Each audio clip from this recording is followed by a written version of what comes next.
Ус одоо шингийн биеийн одоо 70% эзэлдэггүй. Тэр бол ерөөсөө үнэн зүйл биш.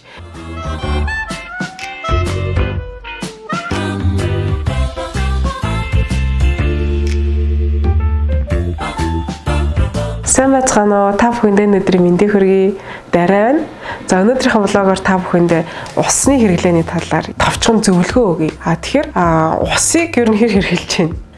За сайн хэрэглээлээ даа шүү дээ сүүлийн үед. Ялангуяа хавар намрын үйлрэлд бол 3-5 литр усыг өдөрт нэг хүн ууж явах хэрэгтэй гэж байна.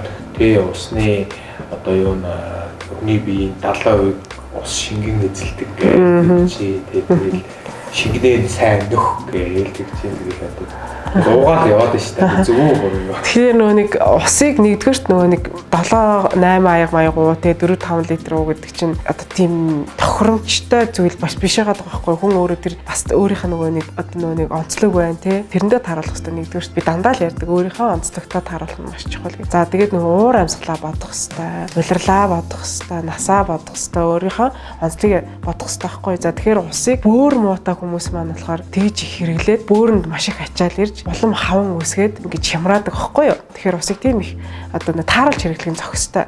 За тэгэхээр нэг юм анзаарчихсан. Одоо бидний өвөө эмээнэр усыг ер нь гэрт одоо айлд ингээ ороод ирэхэд ингээ усуу гэдэг гэсэн үү? Ер нь үгүй шүү дээ нэр. Тэ айл болох цайл өгдөг гэсэн шүү дээ тий. Тий. Одоо бол бид хүн ороод ирэхээр нэг буцсан усан дээр нэг дөрдөг цай хийгээл өгчтэй шүү дээ тий. Ер нь бол нэг тиймэрхүү. Ер нь нэг усуу гэдэг байсан байхгүй юу?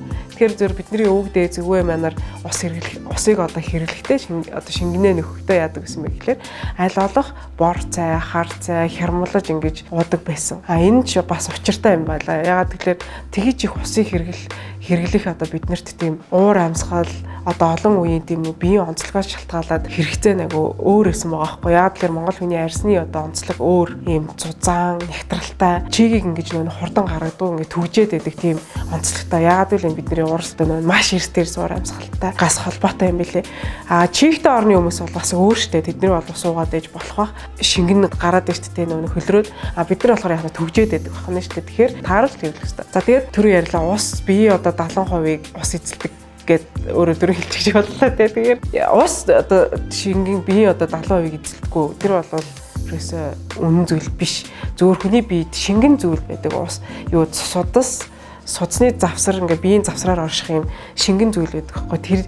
Тэр бол уснаас шал өөр. Тэр шингэнийг ууснараа нөхдөхгүй байхгүй. Тэр бол шал өөр юм байхгүй. Хүний биеийн шимтэй шал өөр зүйл байдаг. Тэгэхээр усуугаа тэр шингэнийг нөхөнө гэсэн ойлголт байхгүй шүү. Дээрэс нь усыг их ухаар ходоодон цай гэдэг. Тэгэхээр нөгөө ходоод чинь өөрөө шүлтлэг, давслаг, хүчлэг гэдэг юм орчингууд байдаг. Үгүй ходоод биш нэг хүний бие өөрөө тийм байдаг. Хүний бие чинь өөрөө шүлтлэг, давслаг, хүчлэг гэдэг юм гурван орчин байдаг хгүй.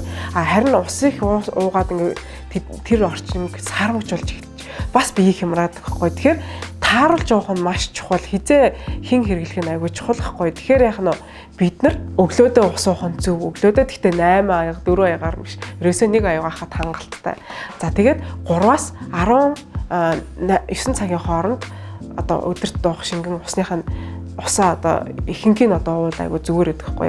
Ягаад гэвэл энэ цагт хүний бөөрийн хамгийн идэвхтэй цаг байж байгаа учраас энэ цагт усыг уух юм бол бид одоо шимтэй болж бөөр өөрөө тэрийг шим болгож ингэж ашигладаг байх нь шүү дээ. Тэгэхээр цаг хугацаа одоо улирлаа бодох нь одоо амар чухал байгаа. За одоо альва хүнсийг хэрэглэхдээ. Тэгэхээр усыг нөгөө нэг бас их уугаад хахаар арьс гоё болдог гэсэн бас нэг тагшаа ойлголт байгаад байдаг те. Тэгэхээр арьсыг нөгөө нэг тийм залуу шимтэй байлгадаг гиподерм гэдэг нэг юм арьсны юм өөхөн давхраг байдаг байхгүй юу. Тэр нь усыг ууснараа тэр давхраг хүний арьсыг одоо тийм шим гоё залуу шимээр хангаж идэг. Усыг ууснараа тэр нэг арьс гоё болно гэдэг ойлголт бас жоох өрөөсгөл шүү. Харин ч их уугаадах юм бол арьс суларч хуурашиж унжих одоо тийм бас нөхцөлийг бүрдүүлж идэг юм байлээ шүү. Тэгээд бас нөгөө нэг тураадаг гэж яриад байдаг. Усыг уухаар биеийн чин сайхан буурдаг гэдэг. Тэгэхээр усыг их уугаад харин эсрэгээрээ жин нэмнэ. Яа тэгэхээр хий хавангуудыг үүсгэж эхэлдэг байхгүй юу? Хавангийн жин тэнд ойжиж үүсгээд ингээд төгжээд байдаг гэдэг төр яллаа шүү дээ. Тэгэхээр хаван үүсээд эхэлдэг.